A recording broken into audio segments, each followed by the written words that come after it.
Olá, alunos, tudo bem com vocês? Aqui novamente o professor Murilo, aqui da frente de linguagens do curso ESAG Medicina.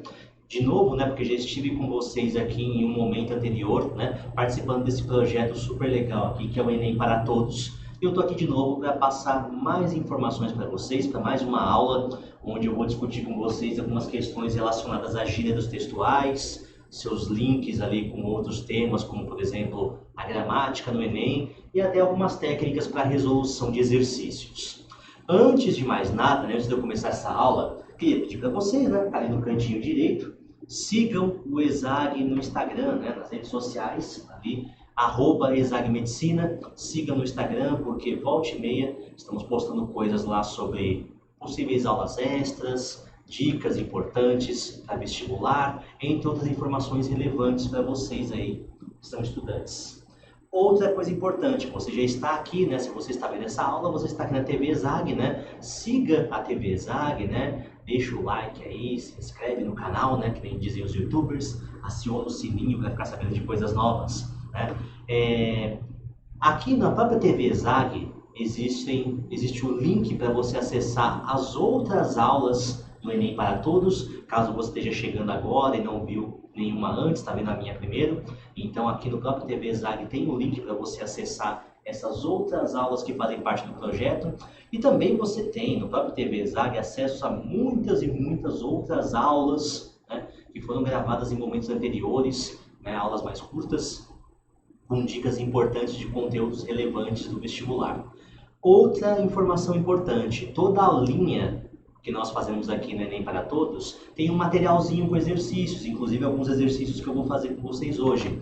Então, Murilo, como eu faço para acessar esse material? Tem um link na descrição aqui embaixo do vídeo, então acesse esse link da descrição. Vocês podem pegar lá um PDF desse materialzinho com os exercícios da aula de hoje, não só os que eu vou resolver aqui, como exercícios extras para vocês resolverem em casa, todos eles com gabarito, tá bom? Gabarito e descrição ali de resposta.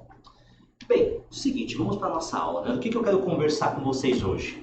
Hoje nós vamos falar sobre gêneros textuais, Vamos entender o que é o conceito, como que deve ser feita a leitura e interpretação de questões que se debruçam sobre a ideia de gêneros textuais e até como que você opera a resolução de alguns exercícios que envolvem essa abordagem. Primeiro, vale a pena falar uma coisa, O que são gêneros textuais? Qual que é o conceito?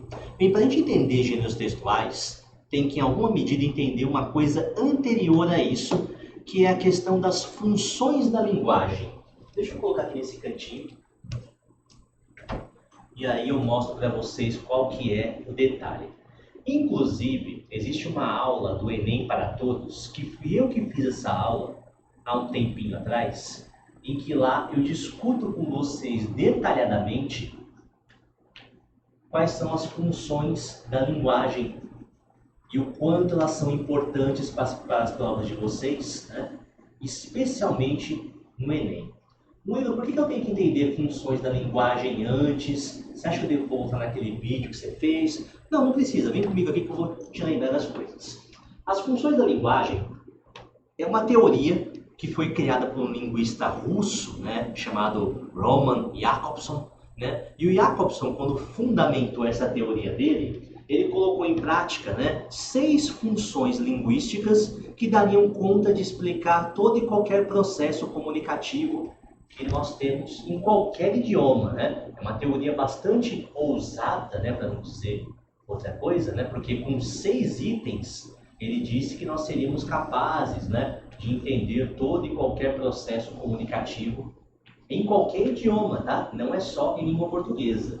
Evidentemente ele estava pensando na língua de origem dele, o russo, mas essa teoria se estende muito bem para outros idiomas. Só para vocês lembrarem aqui rapidamente, nós temos 6 funções da linguagem. Função emotiva. O que é a função emotiva? Aquela função em que quando você fala, você expressa seus sentimentos pessoais, suas opiniões, suas particularidades do seu interlocutor. Ou seja, a função emotiva, também conhecida como função expressiva. É aquela função em que você expressa sentimentos, desde sentimentos de amor, ódio, ou até mesmo que você opina sobre assuntos. É uma função muito voltada para o eu.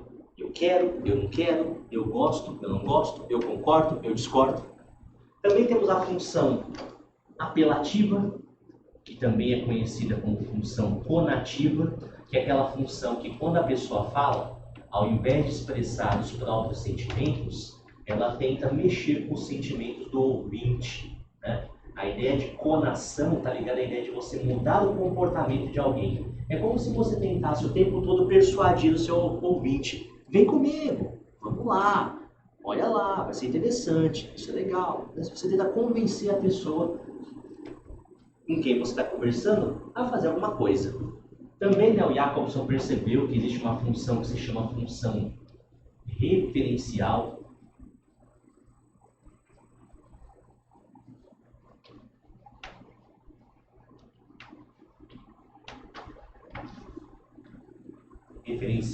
Que também ficou conhecida nos estudos linguísticos como função denotativa.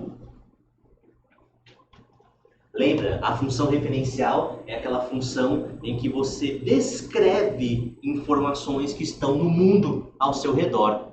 Informações mais objetivas, sem imprimir emoções. Então, quando eu falo, por exemplo, a lousa preta, a mesa aqui é branca, o copo de água está vazio, né? Quando eu falo dessas coisas do mundo, eu estou usando linguagem referencial. Eu não falo de mim, nem tento convencer vocês de algo, nem tento convencer vocês de alguma coisa. Eu simplesmente trago informações que estão ao nosso redor. Também tínhamos a função fática, que é aquela função que geralmente é usada para você conseguir manter e preservar o processo comunicativo com alguém. Geralmente a função fática é aquela função em que nós vamos usando recursos para manter a conversa ativa, né? Por exemplo, é muito comum na linguagem falada nós usarmos coisas como viu, entendeu? Para a gente manter a conversa andando, né? Para manter o nosso interlocutor conectado conosco, né? Também temos a função poética, que é quando usamos uma linguagem com uma forma um pouco mais inusitada, que consegue ampliar a significação ou mesmo modificar a forma como nós nos relacionamos com a linguagem. A função poética, evidentemente, é aquela que você encontra na poesia, mas até em outros gêneros, em que você manipula o formato da linguagem e faz com que o interlocutor tenha um contato diferente com esse tipo de texto ou comunicação. Além da função metalinguística, que é aquela função em que, ao falarmos de um assunto, fazemos referência a esse próprio assunto. Para que fique uma coisa um pouco mais clara, imagina, por exemplo, que eu sou um poeta, ou eu sou um cronista. Eu trabalho no jornal e escrevo crônicas, e ao invés de fazer crônicas sobre o cotidiano das pessoas, eu resolvi fazer uma crônica que fala da dificuldade que eu tenho de fazer crônica. Uma crônica que fala da crônica, um poema que fala do poema, uma foto que registra um fotógrafo. Tudo isso é metalinguístico. Murilo, por que é importante conhecer as funções da linguagem para entender o que é gênero textual? Bem, digamos que isso aqui foi um primeiro momento em que nós tivemos estudos linguísticos mais científicos, mais técnicos e mais complexos, que explicavam com maior detalhe o funcionamento dos nossos processos comunicativos e da nossa linguagem. Essa teoria, gente, ela foi muito forte, rendeu muita coisa, mas não era a melhor teoria do mundo para explicar processos linguísticos. Tanto é que depois nós tivemos a variação linguística, mas uma teoria que se mostrou muito forte foi uma teoria de um outro linguista russo, que foi a teoria do Mikhail Bakhtin, que foi a teoria justamente dos gêneros textuais. Bem, no que consistia e qual que é o conceito, né, da teoria dos gêneros textuais? O Bakhtin disse que nós temos que estudar textos a partir de uma ideia de gênero. E o que seria essa ideia de gênero? Um certo comportamento repetitivo que eu percebo em determinados segmentos de texto, a ponto de eu falar assim: olha, esse texto sempre repete essa característica. Logo, ele é um gênero textual. Um exemplo disso, um texto publicitário. Um texto publicitário é aquele texto que é sempre feito do mesmo jeito, a partir de uma ideia de tentar convencer você o tempo todo a adquirir um produto ou a tomar parte em alguma causa. Porque vocês sabem, né? Nós temos anúncios publicitários que são para venda de produtos, né? Que são os mais comuns no nosso dia a dia. E nós temos também anúncios publicitários, informes publicitários, que tentam modificar o seu comportamento, por exemplo, convocando você a participar de alguma campanha de doação de sangue, pedindo para que você se engaje na prevenção de alguma doença, como por exemplo dengue ou covid, ou por exemplo pedindo engajamento para que você se vacine contra algum tipo de doença que está retornando ou se alastrando na sociedade, sei lá, hepatite, por exemplo. Então, tudo isso é anúncio publicitário. E esse tipo de texto, o texto publicitário, ele tem marcas muito fixas. Ele geralmente trabalha com estratégias de convencimento, imperativos, né? Então, se ele trabalha sempre com o mesmo tipo de procedimento, ele é um gênero, ele é o gênero publicitário. Só que aí vem um ponto importante que vale a pena falar para vocês sobre o conceito. Se a ideia de gênero é encontrar um texto que repita sempre as mesmas características, e aí eu olho para ele e falo, você é sempre do mesmo jeito, você é o gênero X, Y, vale para muita coisa isso, né? Por exemplo, imagina que você vai até um mercado, e aí você passa o seu cartão de débito para comprar alguma coisa, aí sai aquela notinha pequenininha, a maquininha. E aí você olha aquela nota, tem um tipo de texto que aparece ali, né? Aparece o nome do estabelecimento, o nome da empresa que cuida da maquineta de cartão, e aí também aparece algumas informações sobre CNPJ, preço, número do seu cartão e outras coisas mais. Aí você vai e passa a maquininha de débito depois num outro lugar, as notas são tudo iguais, as notas são todas iguais. Murilo, essas notinhas de débito são gênero? Olha, pro Bakhtin sim. Na teoria do Bakhtin, existe o gênero notinha de débito. Basicamente porque todas as notas de débito têm a mesma cara e você consegue encontrar características nelas, né? Por mais que elas saiam de máquinas diferentes, você encontra muitas características em comum. Só um detalhe muito óbvio para vocês que são estudantes. O gênero notinha de débito não aparece no vestibular.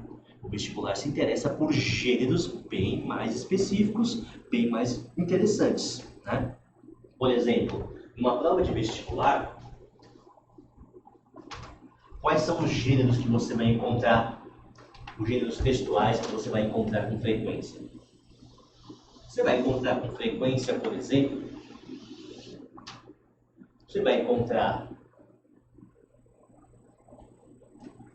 quadrinhos, é um tipo de gênero textual muito frequente em prova de vestibular.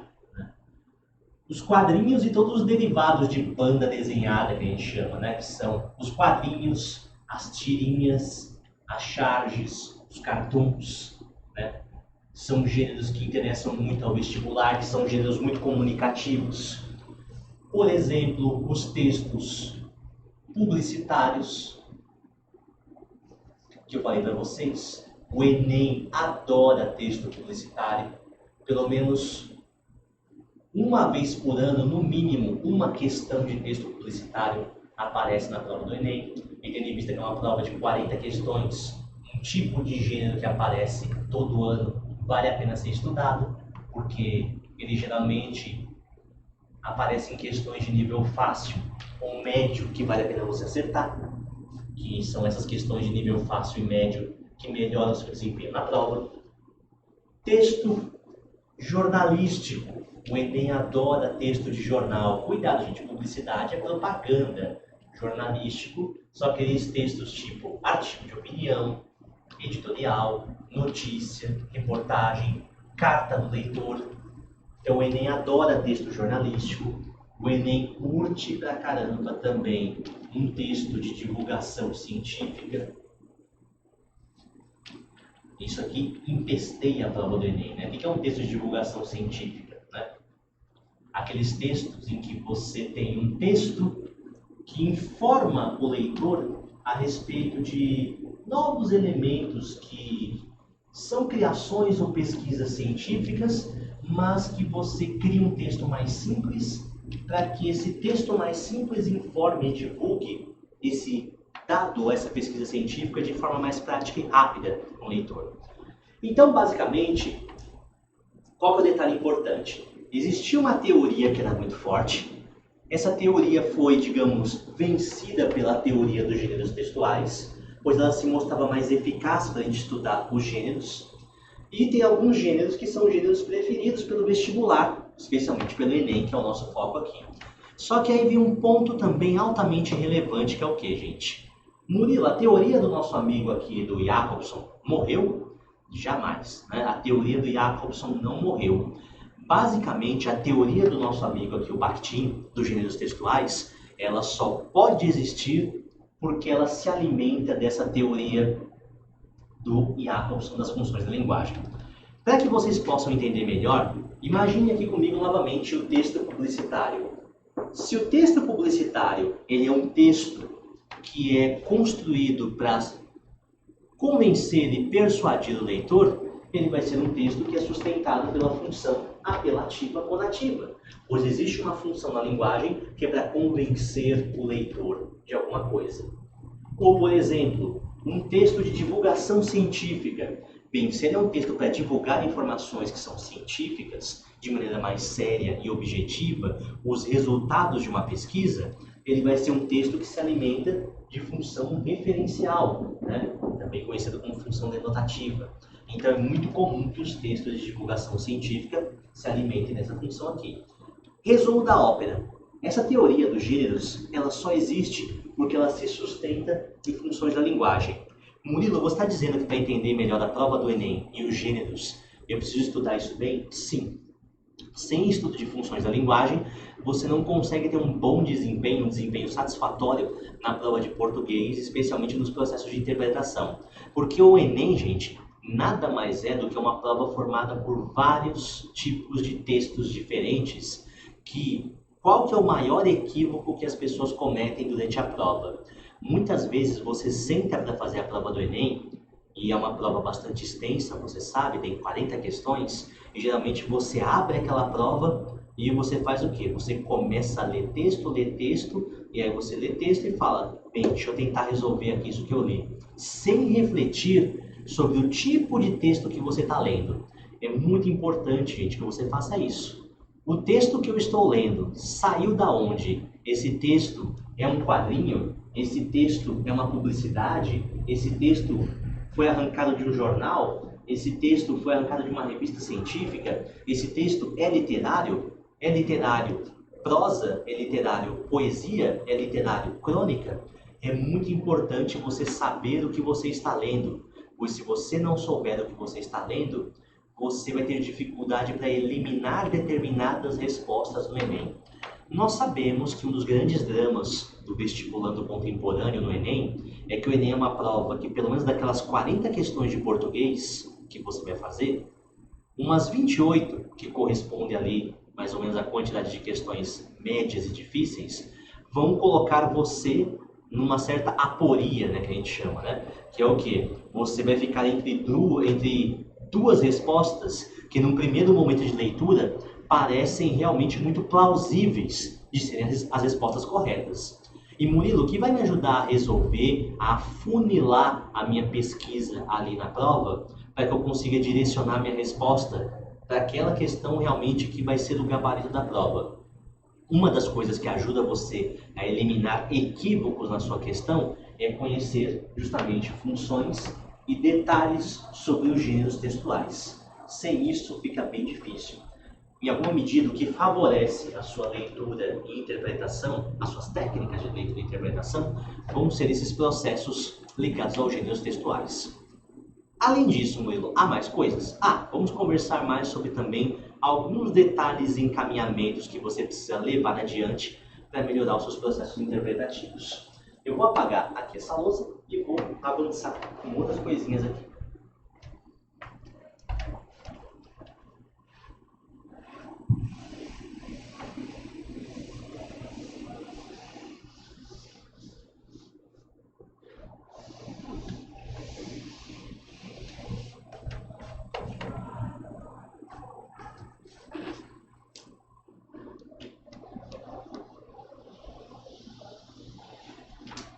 Gente, seguinte, né? Muitos me perguntam com muita frequência durante o ano, né? Murilo, existe alguma boa dica para interpretação de textos, uma dica interessante? Bem, dica, eu sempre digo que não costuma ter uma dica única. Na verdade, interpretação não é um curso de dicas. Ele é um curso que tem pontos teóricos, que tem conceitos. Se você estuda com cuidado esses conceitos, como por exemplo as funções da linguagem que eu apaguei aqui, a variação linguística, se você presta atenção sobre o tipo de texto que você está lendo e se atenta aos gêneros, você vai ter um bom desempenho na prova, você já vai melhorar bastante isso. Então não tem uma dica, na verdade, existe um curso. Mas sim, há coisas que podem melhorar o nosso processo interpretativo, né? Uma das coisas que é importante observar dentro das provas, né? E aí seriam técnicas de resolução para melhorar a sua interpretação e leitura. Primeiro, realmente, um bom vestibulando precisa aumentar a sua carga de leitura durante o ano, né? Aumentar a carga de leitura significa o quê? Murilo, o que eu leio a mais? Mais revistas científicas, leia livros literários, é muito importante.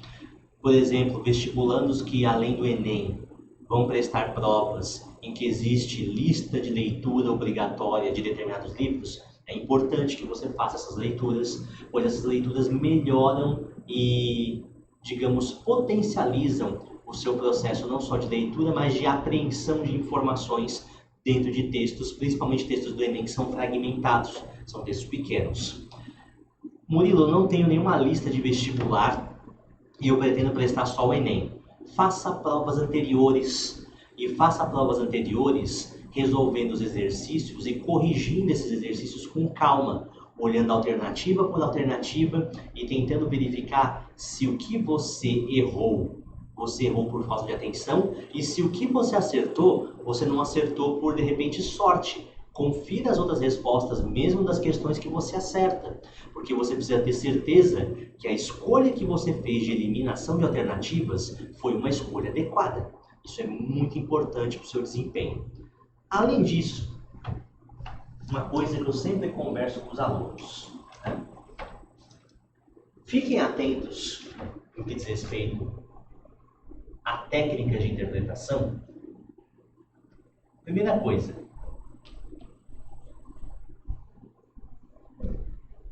atenção a dados de afirmação do texto. Murilo, o que são dados de afirmação do texto? Bem, muitas vezes, quando o texto não é literário, porque no texto literário pode acontecer coisas um pouco mais metafóricas, mas um texto, gente, muitas vezes é formado por coisas que se afirmam ou coisas que se negam. Ou seja, está acontecendo isso, ou em determinada época aconteceu aquilo. O Brasil corre riscos de que ocorra certa situação. Então, todo texto afirma ou nega coisas. É importante que você sublinhe no seu texto toda vez que um texto diz alguma coisa no sentido de afirmar que algo ocorreu ou não ocorreu, né? Então, fiquem muito atentos a isso. Muita gente às vezes fala para mim, Murilo, sempre fala para eu grifar o texto, mas eu acho tudo tão importante que eu acabo grifando tudo. Não. Grife ou sublinhe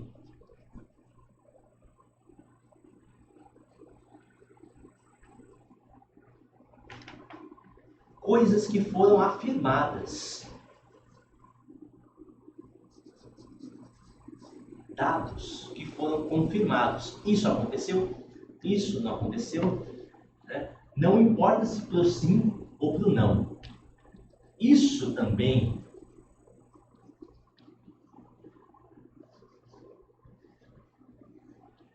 ou seja, sublinhe dados que são afirmados, porque muitas vezes as respostas do Enem vão se encaminhar no sentido de dizer para você, isso rolou ou isso não rolou? Isso deu certo? Isso não deu certo? É isso que está acontecendo ou isso que não está acontecendo? O que você vai pressupor ou inferir de um texto está ligado à sua capacidade de sublinhar dados que são afirmados. Estejam atentos dentro desse processo, né, aos tempos verbais. Nossa, mas eu tenho que me preocupar com o verbo para poder entender um texto? Gente, sempre, né? Não existe uma boa leitura de textos sem um bom domínio de estrutura de tempo verbal. Basicamente, se você está lendo um texto e o cara fala que ele usa, por exemplo, um pretérito imperfeito, né? Isso acontecia, né, em certo período, né? As pessoas cantavam, dançavam, as pessoas falavam disso em certa época. Bem, se ele usa um pretérito imperfeito, o pretérito imperfeito marca a continuidade no passado. Significa que isso aconteceu, mas durante um certo período. E não acontece mais nos dias de hoje. Isso significa, então, que você tem um andamento no passado que não te permite afirmar algo sobre o presente. Então, isso ajuda você a saber que dado vai ser relevante para a resolução do seu exercício. Ou, por exemplo, uma pessoa que usa um verbo no futuro do pretérito, né? O governador faria isso, se pudesse, faria. Está dizendo que ele vai fazer? Não, né? Faria, o verbo no futuro do pretérito, em alguns tipos de construções, ele pode designar uma certa dúvida ou hipótese em relação à situação. Então, é uma situação que não pode efetivamente ser confirmada no texto. Gente, é de altíssima importância conhecer os tempos verbais básicos e o que eles são capazes de fazer com o seu texto, né? Isso é muito importante para que vocês possam ter uma boa resolução de prova. Uma outra coisa que eu sempre falo para os alunos sobre a prova de português do Enem, que é relevante, né? Gente, existe gramática no Enem. Por mais que nós saibamos que o Enem é uma prova prioritariamente de compreensão textual, nós temos ali questões que dependem de observação de estrutura textual, o que significa que você vai ter que ficar de olho em coisas que não são necessariamente interpretativas ou de compreensão semântica. O que é semântica? Significação. Então não é só saber a significação, mas é entender a montagem do texto, né? Gente, o Enem já cobrou coisas relacionadas a funções de advérbios dentro de um texto, né? Então existe gramática no Enem. A gramática pode aparecer, e eu já vi isso acontecer no Enem, por meio de advérbios, porque os advérbios são estruturas que podem marcar tempo, modo, lugar, até mesmo indicar novas percepções sobre o seu texto. Nós vamos ver isso num exercício depois, né? Advérbios. O Enem já cansou de cobrar pronomes, porque os pronomes são estruturas de referencialidade, né, gente? São os pronomes que ajudam a buscar informações que ficaram para trás no texto, ou a buscar informações que, aliás, para anunciar informações que surgirão mais adiante. Ou seja, os pronomes, ao substituírem substantivos, vão nos dando localizações de certas informações que foram anteriormente mencionadas no texto. Então, fiquem atentos aos pronomes, né? O Enem já cansou de cobrar também, né, gente? Conjunção. É importante estudar essas coisas antes das provas do Enem, porque as conjunções são conectores, e sendo conectores, eles são importantes para fundação de relação de sentido dentro dos seus textos. Então é importantíssimo que você saiba que essas estruturas aparecem no Enem. Até mesmo estruturas de oração que envolvem verbos, né? Verbos já foram cobrados mais de uma vez no Enem, enquanto estruturas que apresentam significação variada. Bem, seguinte.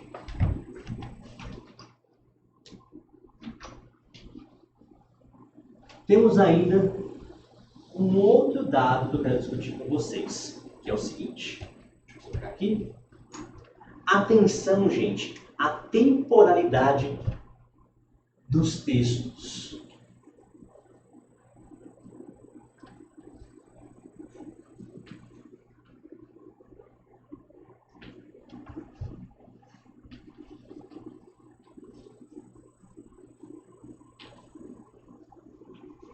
Aqui, atenção à temporalidade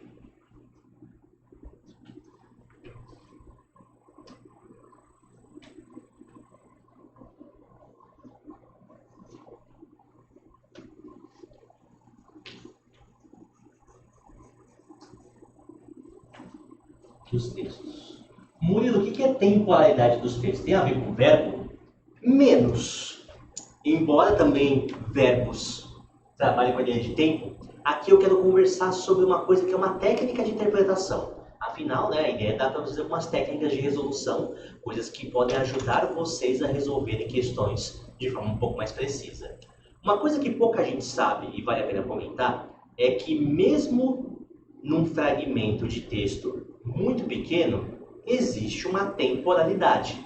Ou seja, mesmo quando o Enem recorta um pedacinho de texto pequeno para você avaliar, se não for um texto literário, existe uma grande chance que esse texto tenha começo, meio e fim. Eu falo do texto literário porque nem sempre o texto literário vai apresentar essa continuidade. Às vezes o propósito da questão é outro para um texto literário. Mas sempre existe uma sequenciação, e essa sequenciação responde a uma temporalidade. Ou seja, que você seja capaz de perceber se nesse fragmento de texto houve uma coisa que estava sendo apresentada no começo e ela se preserva do mesmo jeito no final, ou se houve uma coisa que está ali no começo e ela passa por alterações quando chega no final. Por incrível ou mais simples que pareça, isso faz muita diferença na resolução de questões. Perceber a temporalidade é olhar para as informações que estão no começo. Então tá aqui, ó. É você olhar para informações que estão no primeiro parágrafo que está ali, no primeiro período.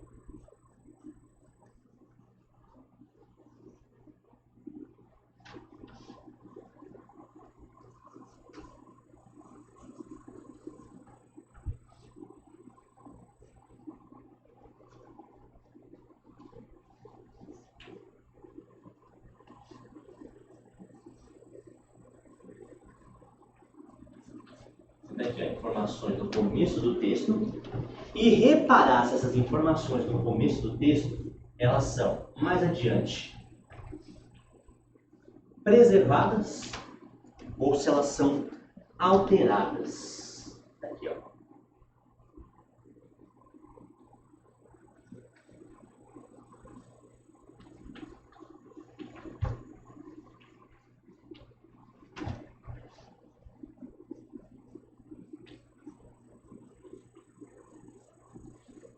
Murilo, por que isso é importante? Gente, isso ajuda a encaminhar muitas resoluções de questões dentro do Enem. Um exemplo que eu me lembro bastante é de uma questão que caiu no Enem há 2 ou 3 anos atrás. Não me recordo exatamente a prova, mas é uma questão que, se vocês estão fazendo provas anteriores, vocês vão encontrar com facilidade. É uma questão do Enem que ele falava sobre uma moça que ela era atleta paralímpica, né?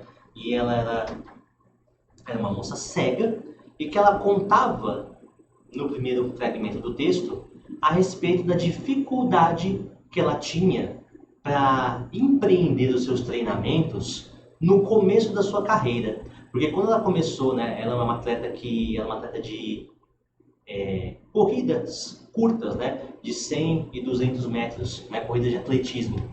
E ela é uma atleta que fala que, sendo cega, no começo da carreira dela, enquanto atleta que pratica corridas, ela tinha grandes dificuldades para empreender o esporte, porque ela não tinha auxílio de ninguém, não tinha auxílio financeiro para que ela pudesse, por exemplo, usar suplementos vitamínicos adequados, para que ela pudesse fazer um preparo físico adequado. Vocês sabem que esses atletas de corrida, eles correm acompanhados de alguém que direciona eles, né? Então existe um atleta acompanhante, né, que seria o treinador, que vem junto com essa atleta correndo nas pistas, e ela não tinha esse tipo de atleta. Então ela fala no começo do texto dessas dificuldades de não ter dinheiro para suplementos vitamínicos, de não ter um acompanhante, o que fazia com que muitas vezes ela caísse, tropeçasse, se machucasse. E aí, tudo isso é circunscrito num primeiro período do texto. Chega no segundo período, ela fala assim: nessas Olimpíadas, venho melhor preparada, pois o meu treinador fez isso, o meu patrocinador fez aquilo, e só dela falar isso, você já percebe então que as perspectivas que existiam no começo do texto foram alteradas no segundo parágrafo. E justamente perceber essa mudança, essa guinada do primeiro para o segundo parágrafo, em que as circunstâncias não foram preservadas, mas alteradas, faria com que você conseguisse perceber que a resposta do exercício se encaminhava com a ideia de que a vida dela mudou por questões financeiras. Ou seja, foi a ideia de um patrocinador que alterou uma perspectiva de vida que existia aqui. O patrocinador permitiu a ela ser uma atleta agora de alto desempenho, que com um financiamento devido podia tomar os devidos suplementos vitamínicos, praticar as devidas atividades físicas, ter um acompanhante, receber suporte. Reparem depois e procurem essa questão, que é muito importante para vocês perceberem o quanto é valorosa essa dica de informações que no começo do texto podem passar por alterações ou ser preservadas. Está ligado também ao fato de você localizar coisas que se afirmam ou se negam também, que nem eu já falei anteriormente. Então tenha uma percepção disso. Além do mais, né, que outra dica que vale a pena eu trabalhar com vocês? Não se esqueçam, conhecer gêneros textuais é ficar de olho nas referências bibliográficas que aparecem ali nas questões do Enem.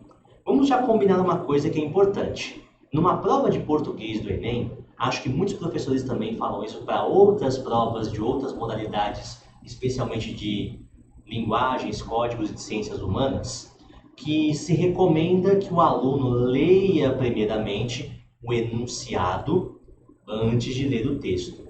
Murilo, vale a pena fazer isso mesmo? Vale. Murilo, devo ler o enunciado e as alternativas? Não. Não vai para as alternativas antes do texto. Você vai ler primeiro o enunciado, depois você vai ler o texto. Murilo, por que é importante seguir esse tipo de ordem de organização, de resolução das questões? Porque é o seguinte, imaginemos a situação de alguém que faz o que é mais comum, que é ler o texto. E imagina que esse texto ele é um texto bem complexo. A pessoa vai ler, talvez não consiga entender ali por vários motivos, o texto é complexo, ela já está cansada, já passaram 3 horas de prova, e aí ela não entende e ela vai fazer o quê? Ela vai tentar de repente ler de novo o texto. E aí, sem perceber, você já vai estar lendo esse texto 2 ou 3 vezes, sem antes saber exatamente, com precisão, o que o vestibular quer de você com esse texto. Porque sim, muitas vezes o texto é complexo, mas a exigência feita no enunciado é uma exigência mais simples ou uma exigência pontual, que recai sobre um ponto bem específico do texto, que basta ler esse ponto específico com mais calma, que você consegue inferir e fazer a apreensão do que é necessário para a resolução da questão. Então, para que se evite essas leituras desnecessárias, vale a pena ler primeiro o enunciado, porque o enunciado é o local da questão, do item do Enem, em que vai existir o direcionamento para que você saiba o que procurar no texto. É como se, ao ler o enunciado, você se direcionasse ao texto com um projeto de leitura motivada. O que é leitura motivada? Você vai ler o texto já sabendo mais ou menos o que você deve ficar de olho nele. E isso pode fazer com que diminuam as quantidades de leituras a serem feitas desse texto. Se você leria esse texto 5, 4, 3 vezes, você passa a ler ele 3, 2, até uma vez apenas para conseguir resolver esse exercício. Então é muito importante fazer a leitura do enunciado, depois a leitura do texto, e só aí, então, buscar as alternativas. Mas há um detalhe que não pode ser esquecido, que eu puxei para vocês aqui agora há pouco. Depois de ler o texto, não deixe de ler da onde saiu esse texto. Esse texto saiu de alguma revista científica? Esse texto saiu de algum grande jornal, de um jornal de grande circulação ou de um jornal popular? Esse texto saiu de um outdoor de publicidade ou de uma revista em que havia uma propaganda publicitária? De que época que é a pintura que você está vendo, né? De que época é a imagem que você está vendo na fotografia? Gente, olhar esses rodapés das imagens e dos textos é essencial para que você realize uma boa prova do Enem e consiga fazer uma resolução eficaz. A gente vai ver também a importância disso, né, em alguns exercícios. Saber de onde ele veio já direciona a sua resolução de exercícios. Bem, qual que é a minha ideia agora? Resolver algumas tarefas com vocês, né? Então, para quem ainda não baixou o material, né, dá uma pausinha aí no vídeo, né? Baixa o material que está no link da descrição, abre aí na sua tela, qualquer coisa faz uma tela dupla, né? Não sei se você sabe fazer isso no computador, né? Basta arrastar, bater no canto direito aí da sua tela, depois arrasta, bate no canto esquerdo da outra, você consegue dividir a tela no meio, né? E aí você consegue ver lá, tanto o meu vídeo, quanto também a resolução. Aliás, você consegue pegar o PDF do livro, né? Eu tô aqui já com uma versão do meu PDF, tá bom? Eu tenho uma versão aqui virtual na minha mão e eu vou ler com vocês. Eu quero resolver alguns exercícios para a gente poder pegar as manhas disso aqui. Para começar, ó, eu quero resolver com vocês um exercício que é até recente, é de um Enem recente, se não me engano é do ano passado ou retrasado. Ele está na página 2, é o exercício 5, né? Então, deixa eu colocar aqui para vocês o primeiro exercício que eu vou resolver com vocês aqui, juntos, nós faremos.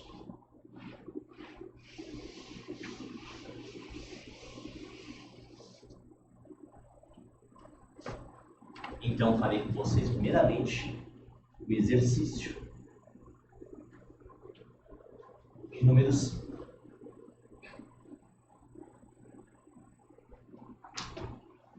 Vamos lá, seguinte, eu quero que vocês façam o procedimento que eu recomendei, que nós façamos a leitura inicialmente do enunciado, né? Olha só, a função da linguagem que predomina nesse texto se caracteriza por... Nossa, você viu que ele fez uma pergunta que é sobre função da linguagem. Só de você ler esse enunciado, você sabe que você não vai se preocupar tanto com interpretação do texto, mas de tentar entender características da montagem desse texto para poder responder uma questão que vai envolver 6 possibilidades, né? As 6 funções da linguagem: emotiva, a apelativa, referencial, fática, poética ou metalinguística. Então você vê como às vezes ler o enunciado ele já abre caminhos para você? Você já não vai ter que ler esse texto tão preocupado em entender os detalhes dele, mas em entender a estrutura desse texto, que é uma coisa diferente. Nós não vamos mexer aqui com significado, vamos mexer com estrutura, né? Bem, vamos lá, ele quer saber a função da linguagem. O Instituto, leia comigo aí, tá? O Instituto de Arte de Chicago disponibilizou para visualização online, compartilhamento ou download, sob licença Creative Commons, 44.000 imagens de obras de arte em altíssima resolução, além de livros, estudos e pesquisas sobre a história da arte. Para o historiador de arte Brandon Grosvenor, o sucesso das coleções online de acesso aberto, além de democratizar a arte, vem ajudando a formar um novo público museológico.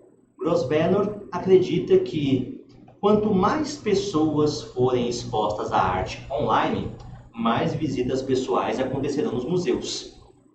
A coleção está disponível em 6 categorias: paisagens urbanas, impressionismo, essenciais, arte africana, moda e animais. Também é possível pesquisar pelo nome da obra, estilo, autor ou período. Para navegar pela imagem em alta definição, basta clicar sobre ela e utilizar a ferramenta de zoom para fazer o download. Disponível para obras de domínio público. É preciso utilizar a seta localizada no canto lado inferior direito da imagem. Então, para fazer download, disponível para obras de domínio público, você pode usar uma setinha que tem lá. Seguinte, olhem só, né? Da onde saiu esse texto?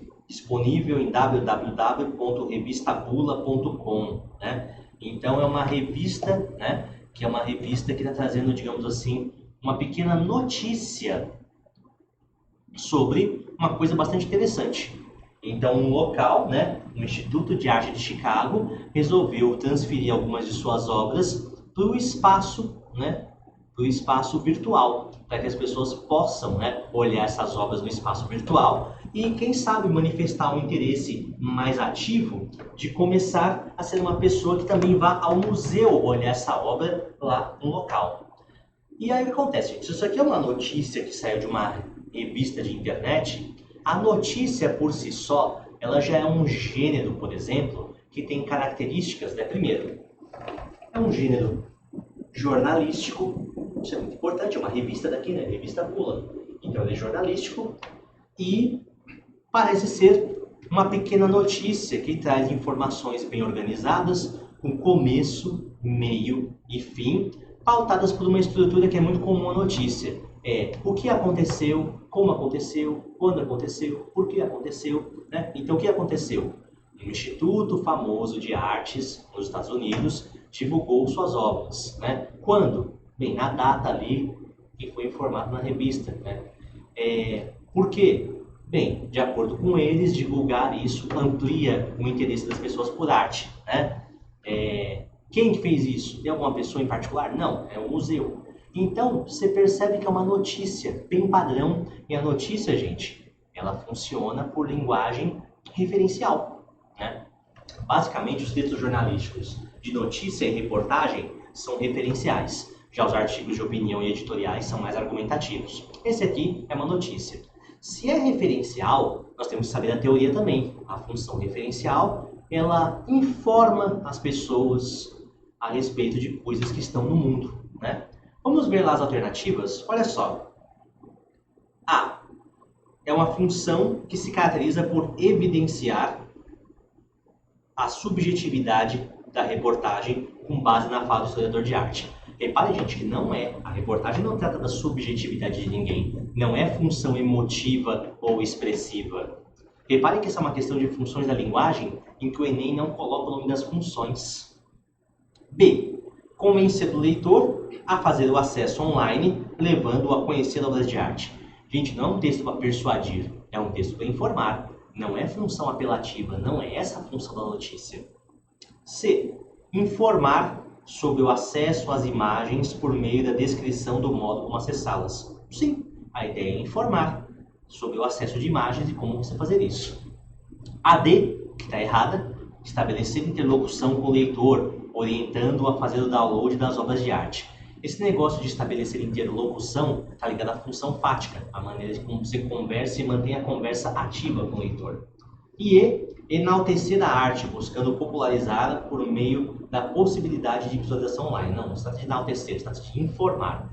Então a resposta certa para o exercício, né, é C, de casa.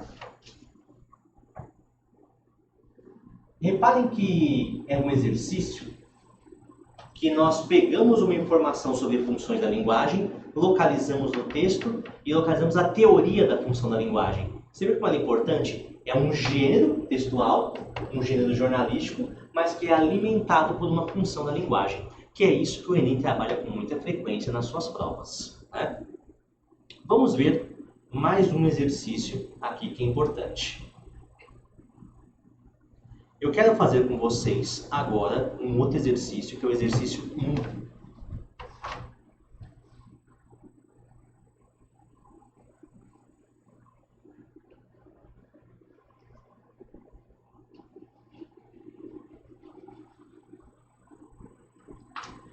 Vamos fazer esse exercício 1, que é bem interessante. Repare como ele começa aqui, né? Texto para a próxima questão. Para quem está procurando aí, ele vai estar na página 1 do material, tá? Então tá aqui, texto para a próxima questão. Reparem que tem uma pequena propaganda em cima que é: o CONAR existe para coibir os exageros da propaganda. E aí depois vem um bagulho meio riscadinho, assim, meio coberto, né? E ele é 100% eficiente nessa missão. Como se a pessoa quisesse esconder essa informação, né? Ou como se essa informação não fosse verdade.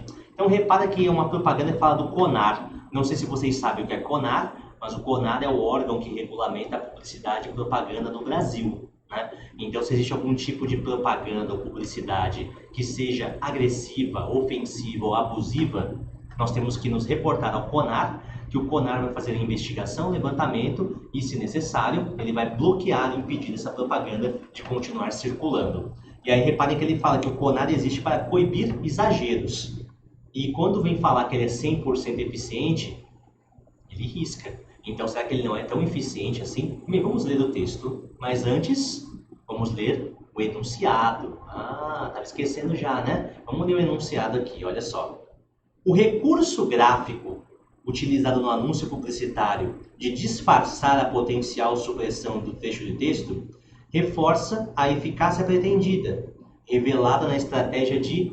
Olha só, gente, ele está avisando que o foco da nossa questão vai ser em cima desse desenho, que está ali em cima, em que a pessoa fingiu que riscou ali, né, a ideia de que o CONAR não tem eficiência na sua investigação ali de propagandas abusivas. Bem, nos resta agora ler o texto para entender melhor qual que é a eficácia pretendida com esse tipo de recurso gráfico, né? Vamos ler o texto juntos aí, né? Olha só. Nós adoraríamos dizer que somos perfeitos, que somos infalíveis, que não cometemos nem o menor deslize. E só não falamos isso por um pequeno detalhe. Seria uma mentira. Aliás, em vez de usar a palavra mentira, como acabamos de fazer, poderíamos optar por um eufemismo, meia-verdade. Por exemplo, seria um termo muito menos agressivo. Mas nós não usamos esta palavra simplesmente porque não acreditamos que exista uma meia-verdade. Para o CONAR, Conselho Nacional de Autorregulamentação Publicitária, existe a verdade e a mentira. Existem a honestidade e a desonestidade. Absolutamente nada no meio. O CONAR nasceu há 29 anos, viu só? Não arredondamos para 30, com a missão de zelar pela ética na publicidade. Não fazemos isso porque somos bonzinhos, gostaríamos de dizer isso, mas, mais uma vez, seria mentira. Fazemos isso porque a única forma da propaganda ter o máximo de credibilidade, e cá entre nós, para que serviria a propaganda se o consumidor não acreditasse nela? Qualquer pessoa que se sinta enganada por uma peça publicitária pode fazer uma reclamação ao CONAR. Ele analisa cuidadosamente todas as denúncias e, quando é o caso, aplica a punição. E aí vocês veem que é uma propaganda, anúncio veiculado na revista Veja, ou seja, texto publicitário. Um texto publicitário curioso, não sei se vocês perceberam, né? É um texto que fala sobre o próprio CONAR e que ele ressalta que, embora, né, eles não sejam 100% eficientes no trabalho deles, né, eles tentam sempre fazer o melhor possível para que a propaganda seja cada vez menos abusiva e tenha cada vez mais credibilidade diante dos espectadores. Bem, vamos ver as perguntas que o Enem fez em relação a esse exercício aqui. Olha só. Novamente, ele quer que a gente se apegue ao recurso gráfico lá em cima e, a partir dos dados do texto, entenda o detalhe. Olha só, para que serve esse recurso gráfico? Para ressaltar a informação no título em detrimento do restante do conteúdo, associado? Não, gente, né? Essa resposta fala que é como assim, né? É para você prestar atenção no desenho e desconsiderar o texto, ou seja, o restante do conteúdo associado? Não, não é para você desprezar o texto. O texto é importante. Ele, inclusive, quer que você coloque o foco nesse detalhe, mas sem desprezar a leitura do texto. Senão eu teria colocado o texto ali para você. B. Serve para incluir o leitor por meio do uso da primeira pessoa do plural no discurso, né? Então, não tem nada disso aqui, gente. Não existe a ideia, né? Porque, repara, né? Não é um uso necessariamente de um nós ali que nós temos no desenho. Primeiro que é um ele, que ele usa em vários momentos. Ele vai usar o quê? Ó? Olha lá no desenho. O CONAR existe para coibir os exageros da propaganda, ele é 100% eficiente nisso. E aí depois, no começo do texto, vem, nós adoraríamos dizer, gente, o nós não é para incluir o leitor. O nós é o CONAR, né? É o CONAR que está dando um recado para você. Então esse nós não está incluindo o leitor. Então ele trata o CONAR por ele em alguns momentos e por nós em outros, mas tudo se referindo exclusivamente ao CONAR. A C. Contar a história da criação do órgão como argumento de autoridade? Não, gente. O que é o argumento de autoridade em anúncio publicitário? É quando você busca uma informação que possa ser conferida em algum lugar do mundo. De maneira mais prática, pensem nos anúncios que vocês veem frequentemente na televisão de pasta de dente e de escova de dentes e costumam vir acompanhados de uma mensagem recomendado por dentistas. E aí tem lá um dentista que aparece, confirma que aquela pasta é boa, que aquela escova é boa.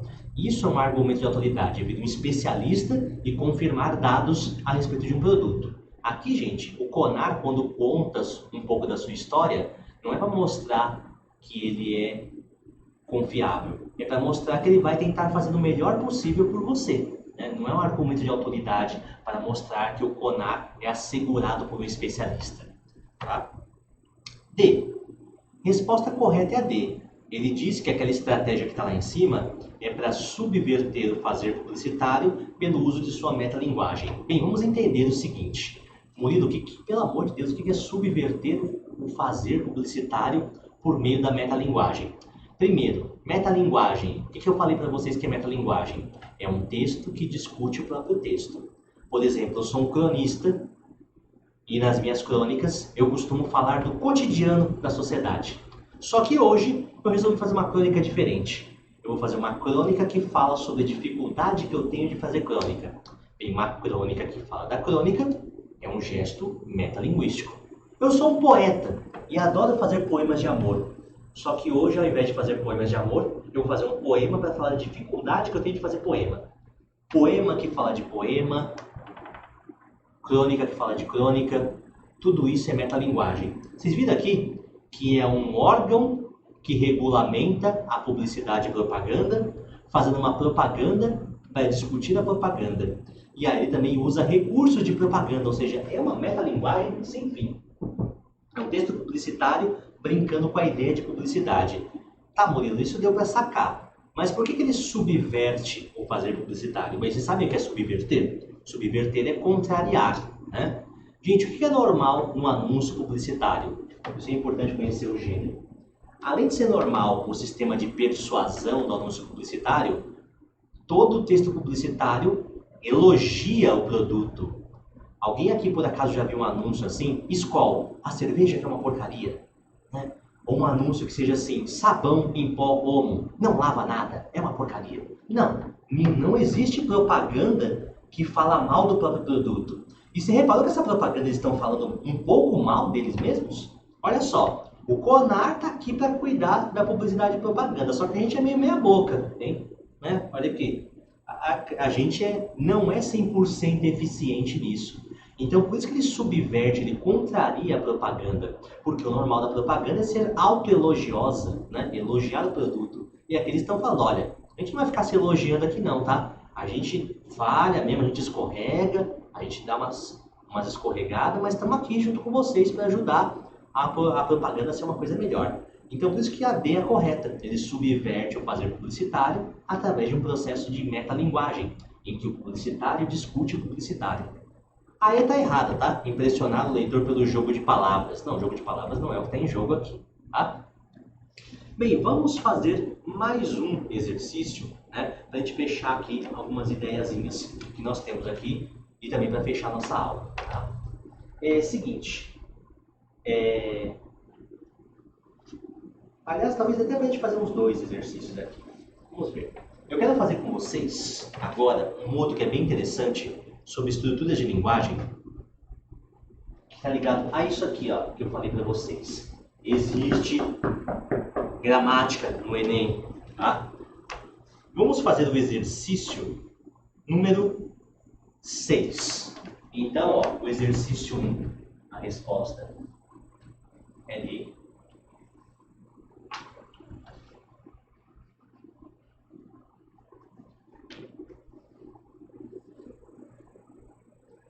Vamos fazer agora o exercício de número 6, juntos aqui, para a gente poder entender o funcionamento disso.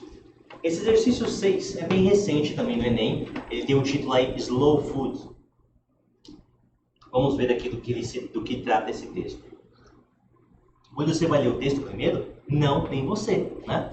É para você não esquecer. Vai para o enunciado primeiro. Vamos lá para o enunciado. Olha só. Algumas palavras funcionam como marcadores textuais, atuando na organização dos textos e fazendo-os progredir.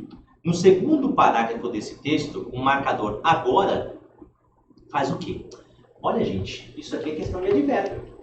O Enem quer saber da função textual de um advérbio, né? Como que o advérbio vai operar dentro de um texto. Repare aqui, ó, vamos lá. Já é uma questão, gente, ler o enunciado já te, digamos, alivia, porque você sabe que você não vai ter que pensar sobre a semântica do texto, o significado, o entendimento. Você vai ter que pensar mais especificamente sobre o que nessa questão? Estrutura. Olha só. A favor da alimentação com prazer e da responsabilidade socioambiental, o slow food é um movimento que vai contra o ritmo acelerado da vida da maioria das pessoas hoje. O ritmo fast food, que valoriza a rapidez e não a qualidade, traduzido na alimentação, aliás, não a qualidade, ponto. Traduzido na alimentação, o fast food está nos produtos artificiais, que apesar de práticos, são péssimos à saúde, muito processados e muito distantes da sua natureza, como os lanches cheios de gorduras, os salgadinhos e biscoitos convencionais, etc, etc. Agora vamos deixar de lado o fast e entender melhor o slow food. Segundo esse movimento, o alimento deve ser, bom, tão gostoso que merece ser saboreado com calma, fazendo de cada refeição uma pausa especial do dia. Limpo, bom à saúde do consumidor e dos produtores, sem prejudicar o meio ambiente nem os animais. Justo, produzido com transparência e honestidade social e de preferência de produtores locais. Deu para ver que o slow food traz muita coisa interessante para o nosso dia a dia. Ele resgata valores tão importantes, mas que muitas vezes passam despercebidos. Não é à toa que ele já está contagiando o mundo todo, inclusive o nosso país. Bem, gente, seguinte, nós lemos o texto, nem era um texto tão difícil assim de entender, né? Ele está falando aí que nós, nas últimas décadas, estamos muito acostumados com aquele tipo de comida que é o fast food, né? Que são aquelas comidas mais rápidas, mais práticas, mas que, no entanto, por serem preparadas muito rapidamente, elas acabam fazendo muito mal para a saúde, porque são muito gordurosas ou porque não são preparadas com o devido cuidado. E aí, ele fala sobre um projeto que está rolando, né? Que é a ideia de você ter um slow food, né? Ou seja, uma comida que é preparada com mais cuidado, uma comida que é preparada com mais carinho, feita por produtores mais cuidadosos e que vai trazer benefícios para a sua saúde. Mas na real a gente não precisava nem ter entendido tudo isso que a gente entendeu. O nosso objetivo é olhar, né, um agora que ele falou que faz uma certa conexão específica com o texto. Vocês acharam isso? Nem prestou atenção? Vamos ler rapidinho de novo para achar esse agora aqui, ó. A favor da alimentação com prazer e da responsabilidade socioambiental, o slow food é um movimento que vai contra o ritmo acelerado da vida da maioria das pessoas. Hoje, o ritmo fast food que valoriza a rapidez e não a qualidade. Traduzido na alimentação, o fast food está nos alimentos artificiais, que apesar de muito práticos, são péssimos à saúde, muito processados e muito distantes de sua natureza, como os lanches cheios de gordura, os salgadinhos e biscoitos convencionais, etc, etc. Agora, vamos deixar de lado o fast food e entender melhor o slow food, né? Bem, você viu então que apareceu agora, né? Gente, para que serve esse agora? Mesmo sem ver as respostas, me diga, esse agora entrou aí do nada? Não. Ele está muito ligado a uma coisa. Primeiro, existe gramática no Enem, é o Enem de cobrando advérbio, mas também, ó, temporalidade dos textos. É um texto que tem um tipo de informação no começo, mas que altera essa informação no seu prosseguimento.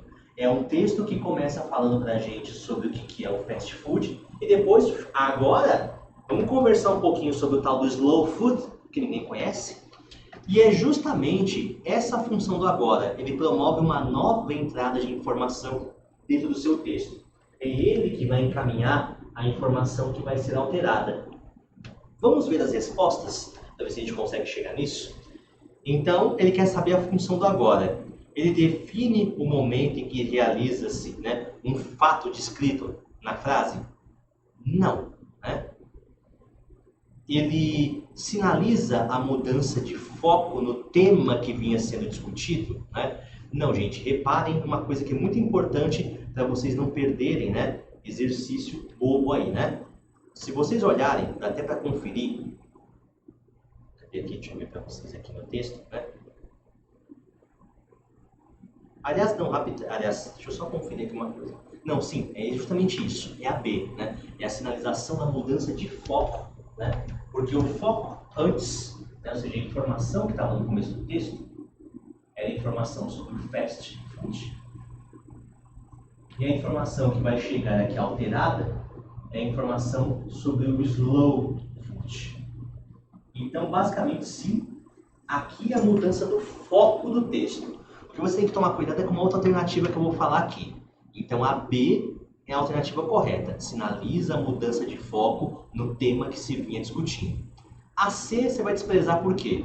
Promove uma comparação que se dá entre dois elementos do texto. Não, não é comparativo, porque basicamente ele, no texto, favorece o slow food e despreza o fast food. Não existe uma ideia de comparar. Olha só, veja os dois aí, qual que você gosta mais? Não. A ideia é a gente conhecer o slow food e valorizar isso. A D indica uma oposição que se verifica entre o trecho anterior e o seguinte. Gente, agora ele abre um novo caminho. Não é sistema de oposição. Sistema de oposição seria conjunção adversativa. Era aqui que eu queria ressaltar para vocês tomarem cuidado. O agora, ele tem uma função de abrir um novo caminho para o seu texto, não de criar oposições, contrariedades. Quem faz isso é o mas, porém, contudo, todavia, entretanto. Né? E delimita o resultado de uma ação que foi apresentada no trecho anterior. O que é delimitar? Colocar limites da informação anterior. Não. Ele simplesmente encerrou o assunto na primeira parte do texto sobre o fast food e colocou em cena um novo assunto aqui sobre o slow food no seu texto. Tá? Então a resposta desse exercício número 6 é B de bola. Bem, seguinte, vamos fazer mais um exercício para que a gente possa entender mais alguns detalhes e técnicas de interpretação, para que a gente possa depois treinar vocês aí, né, os exercícios de tarefa. Eu quero fazer com vocês um aqui que é bem interessante, que o Enem foi bastante inusitado, que é o 3, o exercício 3 do Enem PPL, né, que são aquele Enem especial, que é o Enem que é aplicado em instituições prisionais, mas que também às vezes é usado como segunda aplicação em locais em que não foi possível aplicar a prova. O exercício 3, acompanhe aqui comigo. Leiam juntos o texto? Não, primeiro enunciado. Vamos ver o que o enunciado pede. Nessa crônica, a repetição de estruturas sintáticas, além de fazer o texto progredir, né, de fazer o texto avançar, ainda contribui para a construção de seu sentido. Então, ele está pedindo para você ficar de olho em estruturas sintáticas. Existe gramática no Enem. O Enem quer que você fique de olho em estruturas de sintaxe. E como elas vão fazer o texto progredir. Bem, vamos ler, né, porque não é muito longo. Olha só. Menino de cidade. Papai, você deixa eu ter um cachorro no meu sítio? Deixo. E um porquinho da Índia? E a liranha? E macaco, e 4 cabritos? E 220 pombas? E um boi? E vaca? E rinoceronte? Rinoceronte não pode. Tá bem, mas cavalo? Pode? Não pode? O sítio é apenas um terreno no estado do Rio, sem maiores perspectivas imediatas. Mas o garoto precisa acreditar no sítio como outras pessoas precisam acreditar no céu. O céu dele é exatamente o da festa folclórica, a bicharada toda e ele que nasceu no Rio e vive nesta cidade sem animais. Você vê que é um texto pequenininho que fala então de um menino que vive na cidade. Esse menino parece, ao que tudo indica, né, junto com o pai, está indo para um sítio junto com o pai, um sítio acho que pertence a eles, talvez que eles tenham adquirido recentemente, né, porque ele fala que o sítio é apenas um terreno no estado do Rio de Janeiro. E aí o menino, super empolgado com o fato de ter um sítio, ele começa a falar para o pai se ele pode ter bicho tal, bicho tal, bicho tal, bicho tal no sítio. Ele está super empolgado. E o texto depois esclarece para a gente de onde vem essa empolgação, né? Porque ele é um menino de cidade grande, que vive num local fechado, urbano, onde ele não pode ter contato com animais. Então ele está bastante empolgado com essa possibilidade agora no sítio para o qual está se dirigindo, né? E aí, novamente, o Enem quer saber a respeito de estruturas textuais, né, que são repetidas no texto. Gente, quero falar com vocês. O que foi repetido aqui no texto? Se você reparou, esse menino ficou usando a mesma estrutura textual frequentemente no texto, de ficar abrindo perguntas a partir de conjunções aditivas ali, né? Papai, você deixa eu ter um cachorro no meu sítio? Aí ele fala, deixo. E o porquinho da Índia? E a liranha? E macaco e 4 cabritos? E 220 pombas? E um boi? E uma vaca? Ou seja, ele abriu várias estruturas de interrogação, de perguntas, que foram abertas ali também com aditivas. E isso? E aquilo? E aquilo outro? E aquilo outro? E aí a pergunta é, né? No texto, o que esse monte de pergunta encaixada, uma atrás da outra, vai fazer com o entendimento e a construção do texto? Serve, gente, para indicar a empolgação dessa criança. Essa criança tá ali, né? Ela tá vidrada nessa possibilidade super divertida para ela de ter finalmente um sítio, de ter muitos animais, sendo que antes ela não poderia, pois morava no espaço urbano. Vamos ver as perguntas que o Enem coloca ali, aliás, as alternativas que o Enem coloca, né? Então, basicamente, essas repetições estão ali demarcando, né, o quê? Aliás, ainda contribui para a construção de sentido do quê? Demarcam um diálogo desenvolvido entre o pai e o menino criado na cidade. Gente, embora exista um diálogo ali no texto, o Enem quer que você fique de olho naquilo que se repete. E o que se repete são as falas da criança. Isso, isso, isso, isso, isso. Essas falas vão sendo repetidas constantemente. B. Opondo a cidade sem animais a um sítio habitado por várias espécies, né, diferentes. Gente, a estrutura de pontuação e de repetição não é ela que indica para você que existe uma oposição entre cidade e campo e das possibilidades que existem nesses lugares. Quem vai indicar isso é o próprio texto mais à frente. Ou seja, o texto interrompe a fala do menino em discurso direto, entra um discurso indireto, né, um narrador, que fala que o menino estava bastante, digamos, empolgado e excitado, porque é um menino que cresceu numa cidade grande e não tinha possibilidade de ter animais. C. Funciona revelando a ansiedade do menino do menino em relação aos bichos que poderia ter em seu sítio. Sim, gente. Aqui, né, no exercício 3, né, essa repetição de coisas, isso, é empolgação, né? É excitação do menino que é feita de forma textual, que indica ali a alegria dele, né, a empolgação em poder finalmente ter um sítio, né? A D e a E estão fora porque a D fala que coloca em foco os animais como temática central da história narrada pela prosa ficcional. Gente, essa resposta está completamente fora da curva, né? Não existe ali a ideia de discutir os animais. Não, a gente está falando de um diálogo entre um pai e um filho, em que o filho, super empolgado, deseja ter muitos animais no seu sítio. Mas não existe uma história que vai colocar em foco os animais. E E, indicando a falta de ânimo do pai, sem maiores perspectivas futuras em relação ao terreno. Gente, em nenhum momento se fala que o pai está decepcionado ou sem perspectivas em relação ao terreno. O que o texto fala é que, embora seja um terreno muito simples, muito pequeno, né? Se vocês olharem no texto, o narrador fala da seguinte forma, né? O sítio é apenas um terreninho ali, né? Um terreno no estado do Rio de Janeiro, sem maiores perspectivas imediatas. Ou seja, não é o pai que está sem perspectivas, é o terreno, que é um terreno pequeno, né? Ou seja, não é um terreno que vai dar para ter ali toda uma bicharada imensa de animais que nem o menino deseja. Mas o pai não vai contrariar o garoto. Você vê que o pai até fala, rinoceronte não pode, mas os outros bichos você pode até de repente ter. Ou seja, ele não quer decepcionar o garoto. Ele também partilha dessa empolgação, ou se não partilha dessa empolgação, pelo menos partilha do desejo de não cortar a empolgação do garoto. Então, na verdade, o que não tem perspectivas é o terreno, não o pai. O pai está indo lá no terreno com o menino, né? Então, fiquem atentos a esse tipo de construção dentro do Enem.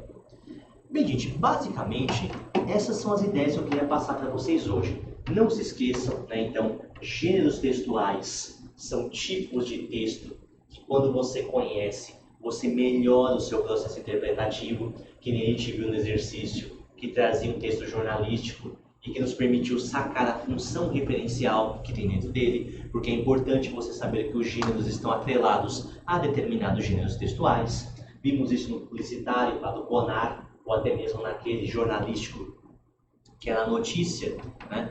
Vimos isso também, né? Vimos, aliás, outros dados, como, por exemplo, como a temporalidade dos textos ajuda a entender melhor como o texto começa e como o texto termina, se ele termina do mesmo jeito que começou, ou se ele tem alteração.